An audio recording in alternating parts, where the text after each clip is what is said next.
I'm the scat man. Yo, do, do, do. Skibby, dibby, ding, yo, do, do, do. Yo, do, do, ba, ba, ba, ba, bee, ba, ba, ba, ba, do. Ba, ba, ba, ba, do. Wee, ba, ba, ba, ba, do. Friday, let's go. Puck Props presented by Bet99. A huge day on the, let's just say a huge day in the world yesterday. Most of you guys were excited about Minnesota. Most of you guys were excited about Anaheim. But the men's 35-plus A-Division Tailgaters men's slow pitch team started off with a big win last night. Nice. Oh, we brought up an absolute ringer yesterday. No way. Bodies. Oh, he hit 3 jacks. He was wearing like ranch gloves, like those gardener gloves. Absolute stuff. Was he really? Oh, yeah, as batting gloves? Those big softball boys, that's what they wear. No Gardening way. gloves. Those big yellow ones. Yeah. Like cowboy gloves. That's hilarious. Oh, bud, just absolute yard. The guy's like, what are you guys doing? I'm like, hey, we needed help. That's hilarious, man. Yeah. So the boys Do you started wear off. batting gloves? Do I wear batting gloves? Yeah. I have to protect these soft mitts, bud. These soft mitts used to be labor hands. Now they're typing hands. These things don't do anything. Excuse me. You know, you got feminine hands when your wife says, wow, your hands are really soft. Nice. Yeah. Speaking of soft, I think we'll start off. I don't know. I didn't catch much of the Dallas game, but let's be honest. If you're not going to score 5-on-5, you're not going to win at the end of the day. If you're not going to get any production from your guys who are not your PP1 guys, you're not going to win a series. Yeah. Jake Ottinger was if your best players aren't outperforming their best players, chances are you're not going to win either, right? Boldy, Kaprasov, Quinn Hughes. Yeah. Absolute studs in this series. Quinn Hughes. Yeah. I tweeted out yesterday. If you want someone to create offense, like say like little league hockey, right? Like young guys hockey, you're like, okay, Tom, you get the puck, you create something, you go up and down the ice. McDavid's obviously your first choice in the NHL. Quinn Hughes might be number 2. Yeah, him or Makar for sure. I'd probably put Lane Hudson in that conversation. No, I don't think he's at the Quinn Hughes territory. I think he's great, but I don't think he can skate with the puck as well as Quinn Hughes can. Okay, take it from me. I know. Okay. But I do think he has a bit more turnover in his game as well. Lane Hudson? Yeah, Lane's like, well, it's second year Lane Hudson, right? Like Quinn Hughes is. Yeah, but you would never think that playing or watching him. I mean, this guy plays like a 10-year vet. I'm telling you, man, this guy, every time he touches the puck, he's making something happen. That outlet pass for the fluff goal, the 3-2 winner. The 3-2 winner, yeah. Yeah, the dart. And that was about as ugly as the goal comes. But at the end of the day, Mikko Rantanen won 5-on-5 point in the series. Sorry. Yeah, there you go. And we go back to the same thing. What do you say to those Dallas people who I opened up my X today immediately? Boom. The playoff format is bad. The playoff format is bad. The team with the third best record in the league is out of the playoffs. That Dallas team would get waxed by Colorado. I mean, you're probably right. I just like everyone's again, we have this, you want to have this Philly conversation again. They're one of 8 teams remaining in the Stanley Cup playoffs, right? So they're going to feel like they deserve to be there. They're going to feel like they have a chance to win. I think everybody in that position does. And I talked about this earlier on my radio show this morning. Are we entering a stage where we've seen all these teams make these deep playoff runs finally run out of gas? I mean, the Edmonton Oilers, they look like a new car that just broke down because of how many kilometers were on the odometer, right? The Dallas Stars, all the hockey they've played over the last couple of years, the Pittsburgh Penguins with their aging core, the Tampa Bay Lightning, the Vegas Golden Knights. Like there's so many teams out there that you see year after year in the playoffs that are being beat by these young, faster, more skilled teams because the energy levels in this game, it's tough for them to get up for because of all the mileage they put on their bodies over the last couple of years. But let's be honest, this year was an outlier in terms of a lot of mileage for star players too, right? Yeah, because of the Olympics. Yeah. Yeah. That schedule sucked this year for them. Big time. right? Like we just threw away all the stats about this is their third game in 4 nights because that was the norm. I mean, Hellebuck didn't make the playoffs. Binnington didn't make the playoffs. Look at the star players on each team, right? McDavid out in the first round. I know McKinnon's still playing. Celebrity didn't make the playoffs. Sam Reinhart didn't make the playoffs. Crosby out in the first round. Jack Hughes, Zach Werenski. The Kachuk brothers. Brady Donut. Like it looks like it's taking a toll. Yeah, I agree. As we do have that up, Oilers 2, Ducks 5. At the end of the day, Edmonton's play last night was simply atrocious. Yeah.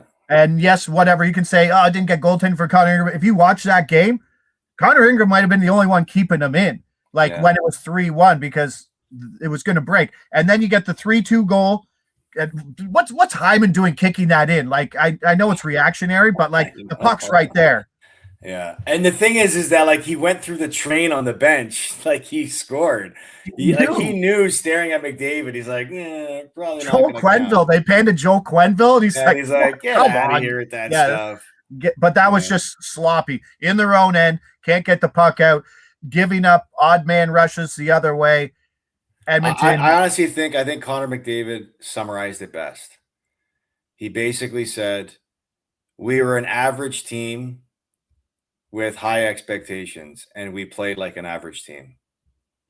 I think the first person he thanked was the trainers for getting everybody ready, because it shows probably how injured him and Draisaitl were in that series. Yeah, and again, I never want to make injuries, the topic of conversation when it comes to reasons why teams couldn't win. Yes, they do play a factor, but if the players don't want to make a big deal about it because they don't want to talk about it, then we shouldn't be able to use it as an excuse as to why they didn't win. Yep. Right? Yep. You're playing. You want everybody to believe that you're playing because you're a warrior and, you're able to play through this stuff. Yeah, you're not going to be at 100%, but even McDavid not at 100%, 80% of him is still better than 100% of most players on the ice. Yeah. 100% of the time it works all the time. So I don't know. It's a tough break. It's not a good team. It wasn't going anywhere. No. It wasn't. That team was not going anywhere. No. So Edmonton, you can complain with who's the writer in Edmonton that you guys are grilling about? Mark Spector? No, the other one. Not Jim Matheson.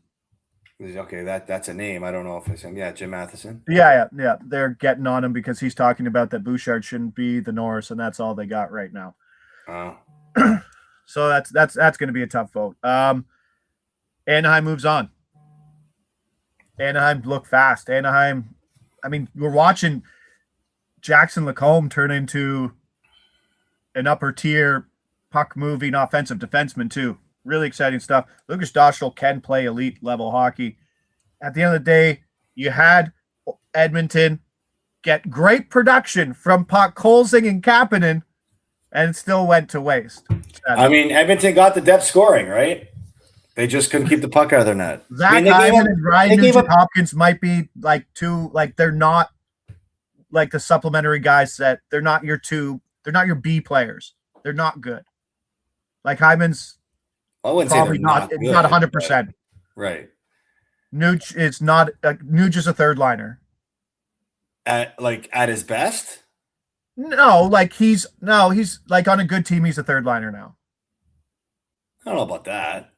He's not the answer to the secondary scoring. When they had Nuge and Hyman on the same line in the last 2 games, it was not pretty. Nothing from it. Look, when you give up 26 goals in 6 games in the playoffs, come on.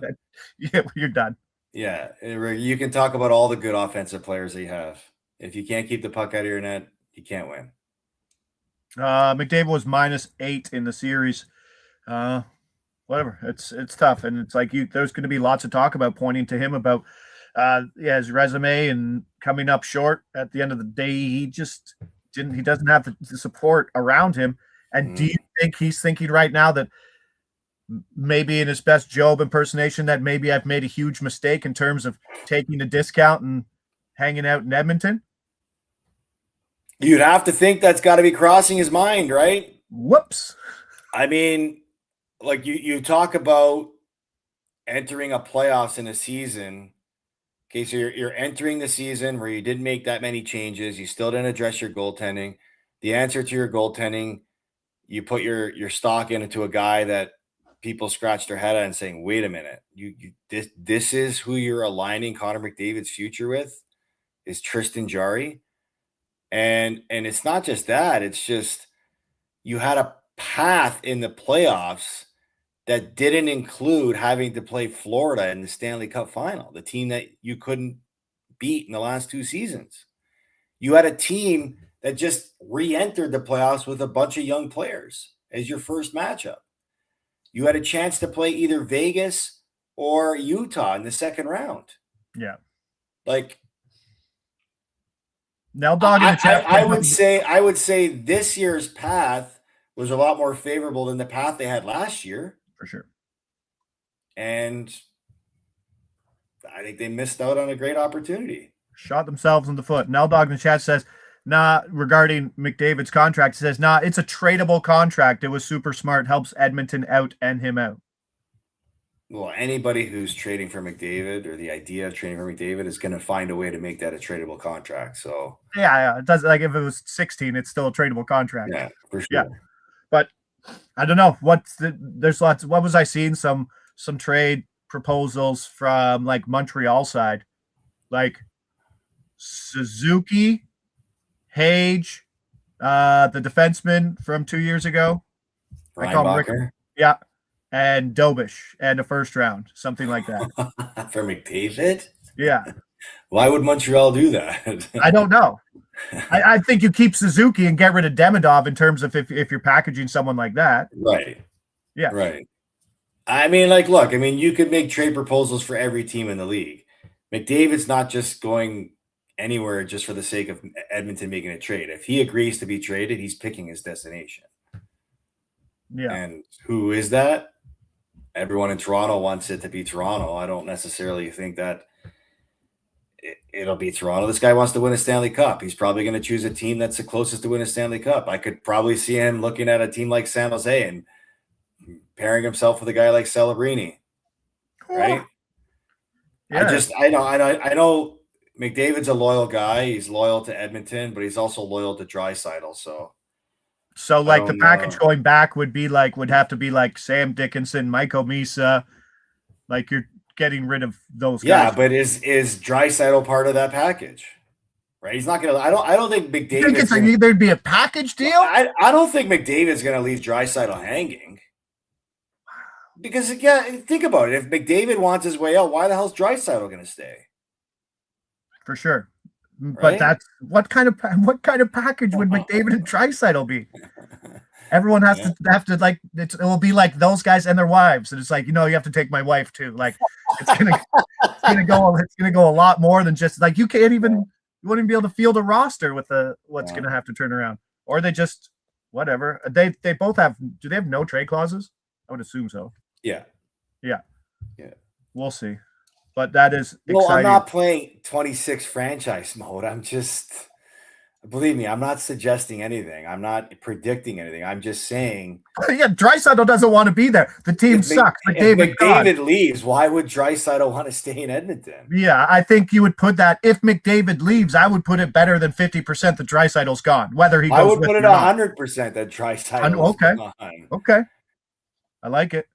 Lundell, they're best friends on the ice. They're best friends off the ice. Their wives are best friends. Like, it's either they stay there together or they're both gone. Oilers won after Gretzky left. Let's win some money today. Yesterday wasn't a winning money day. 17 minutes and we haven't even talked our plays. Carlos swore. No, I didn't. That goes into the penny jar. Sorry, bud. Tampa Bay, Montreal. Woo-wee! Tampa Bay still favored. Is anybody watching this series? Is anybody paying attention to what's happening in this series? This is ridiculous. This is a tweet from, this is a French name, Josh, pull it together. Guillaume Villeneuve. Time with the lead, Montreal, 103 minutes. Time with the lead, Tampa Bay, 27 minutes. And you're telling me that Tampa Bay is still a favorite? Or at least not 50-50? Yeah. This is ridiculous. And can you send me that stat? I could use it for my pregame hit tonight. Yeah. But make sure to credit the guy. No, I'm not going to credit him. You have to credit the guy and say that French name. You have to. Guillaume? Yes. Guillaume Hayshif.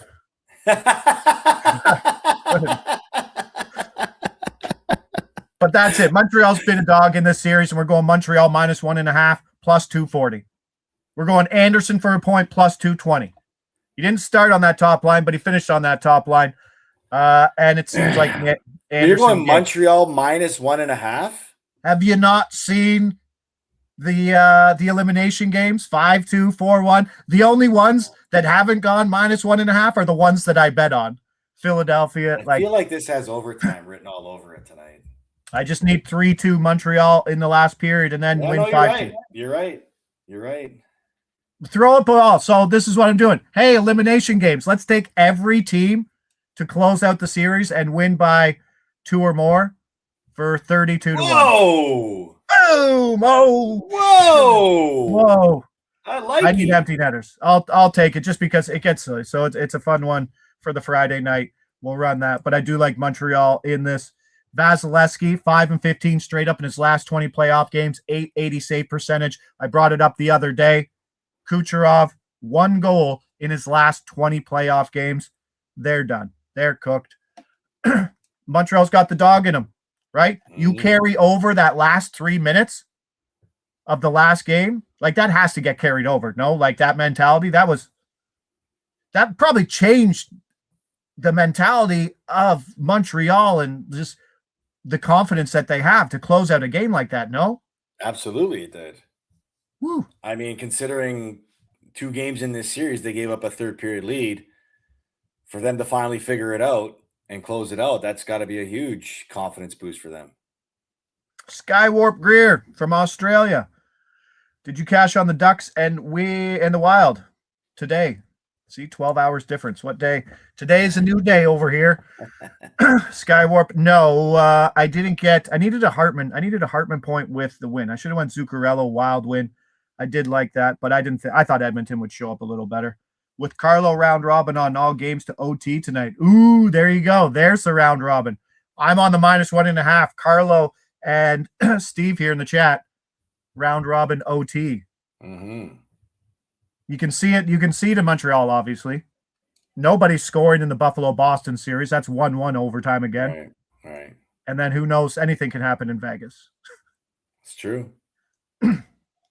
That's where we are. Let's go to Buffalo, Boston. Every game, all the road teams, if you didn't notice, -115. Every road team is -115. Really? Yeah. Boston team total under 2.5 plus 110.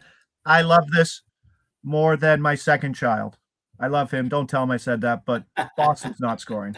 Boston is not scoring. They can't score. They have 3 regulation goals over their last 3 games. They put up 1 goal in each of their games at home. And you touched on it before that, like, Buffalo away from home maybe has a little less pressure because the noise in Buffalo is pretty loud. Yeah. And it's Type town. I know, but it just ramped up so quickly, right? Maybe that they're not used to it. Mm-hmm. Like, it went from 0 to 100 pretty quick there. Yeah. So getting on the road in Boston might not be a bad thing. Right. I think you're right. Is Buffalo scoring on Swayman? Maybe not. Didn't last game. He looked good. So the under 5.5 was in play. It's -105. I took the Boston team total at plus money instead. That was it. Missy Narvinson, excuse me, is big for this offense. Buffalo, 3rd best expected goal for percentage in the playoffs behind Carolina and Anaheim. Noah Ostlund is out. Josh Norris back in between Doan and Benson, and he will play power play 1. So we got, I think he's plus 110 for a point. I wanted to get him, but I'm scared of Swayman. This one's going to be a tight game. Hopefully Buffalo can get an empty netter and win 3-1. That's the move. But Boston team total under 2.5 is something I love. Vegas, Utah, you're giving me over 5.5. I'll take the -120. I was thinking about putting 2 units on this. This is a sloppy series with bad goaltending. Yeah. Barbashev, Dorofeyev didn't start together, but finished together. Torts is moving lines around right now. We'll take them both +160. Barbashev point in every game in the series. Krause point in everything but one. We saw him get the last goal in the last game, but this is what I'm afraid of. Now, this is a series that hasn't had the extra day off between 2 overtime games. Yeah. Double overtime, 1 day off, play. Then they had basically a full overtime game in game 4, 1 day off and play. And we're adding in travel. And these guys are beat up.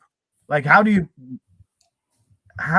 play tight defense in your own end, winning every battle when you've played 60 minutes on ice over the last 2 games in 4 days? It kind of feels like this will favor the younger legs, right? The younger guys on the team, and that favors Utah, right? Yeah. With all the extra hockey that the older guys on Vegas have had to play. And it's been that type of year, right, where you're seeing the younger guys stand out more because they're just able to keep up. They're fresher, right? Yeah. So maybe that's what plays a factor tonight in this game. And let's rewind the clock here. Like, Utah was a minute away from being up 3-2 in this series, coming back home. Yeah. Gave up the late goal to Vegas to tie it, and then, they lose it in overtime. Darren folks in the chat saying, come on, Josh, pull it together. Still have half a unit on Montreal over Anaheim in the finals at 850-1 from late February. Wow. Now, what is it? Montreal and who? Montreal over Anaheim. In the finals? In the finals. What did that pay? I don't know. It's 850-1. I don't know what he bet on it. That's it? Kind of feels like it should be more than that, no?